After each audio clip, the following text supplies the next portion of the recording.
எல்லா இடங்கள்லயும் நடக்கிறது தான். The woman is meant to be consumed.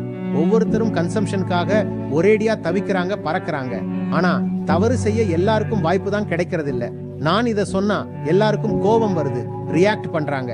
வெள்ளையும் சொல்லையுமா உடுத்திக்கிட்டு தன்னைத்தானே நாகரீகமானவங்க, பண்பாடானவங்கன்னு சொல்லிக்கிறவங்க, ஐயா நாங்க சமூகத்தோட மேன்மக்கள், நல்லவர்கள், மரியாதைக்குரியவர்கள்.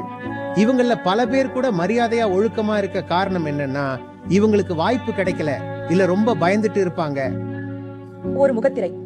அது ஒரு முகத்திரை. வாய்ப்பு கிடைச்சா போதும் முகத்திரை விலகிடும். மேரிட்டல் ரேப்னா வேற என்ன அர்த்தம்? வாய்ப்பு கிடைச்சதால ஒழுக்கம், நாகரிகம்ங்கிற முகத்திரை விலகிடுச்சு. இப்ப எப்படி இவ கத்தி ஆர்ப்பாட்டம் பண்ணுவா? இவ என்னோட பெண்டாட்டி, நான் பலாத்காரம் பண்ணுவேன். வாய்ப்பு கிடைச்சது, முகத்திரை விலகிடுச்சு. ஏதோ 4-5 பேர் தான் குற்றவாளிகள்னு சொல்றோம். 4-5 பேரும் குற்றவாளிகள் தான். அவங்கள கடுமையா தண்டிக்க வேண்டியதுதான். கண்டிப்பா தண்டிங்க.